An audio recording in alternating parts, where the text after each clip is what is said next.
When I first moved to India, I was super excited to work with a company and do what I've always wanted to do, and that is draw.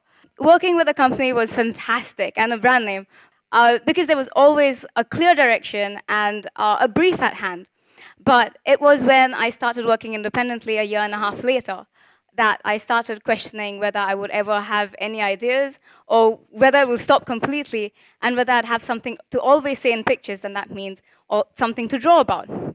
I've lived with this insecurity since I started posting illustrations daily online. But it was that fear that taught me one of my dearest lessons that can be summarized in just one word, one simple word, and that is noticing.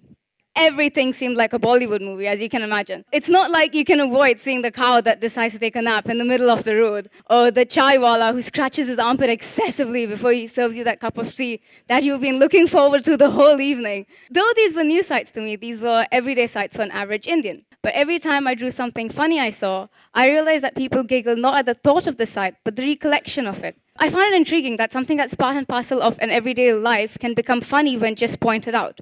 Now, 2 years later, I've stopped looking at things that happen daily, but I've not stopped noticing. Though noticing plainly means observing, I feel like it's more like an insight that leads to other thoughts. So suddenly, the traffic jam in front of you isn't just a time-consuming annoyance, but a clump of many windows with many people's reaction to it.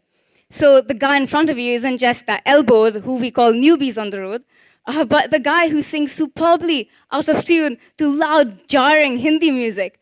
And the taxi driver beside you doesn't sadly comprehend the value of a tissue.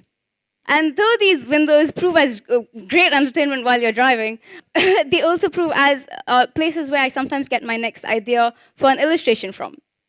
I was on my way back to the airport, oddly enough, from Cochin, and I see this bloke on the road do this sort of a dance, and suddenly, magically, his long lungi becomes a short one.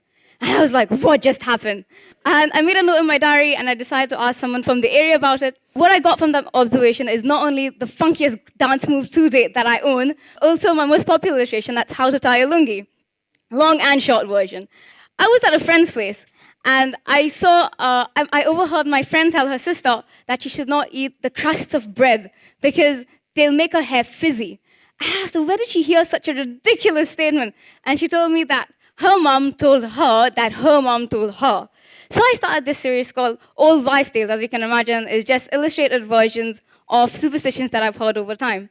What started out as 10 to 20 illustrations, I didn't think it would honestly go further than that.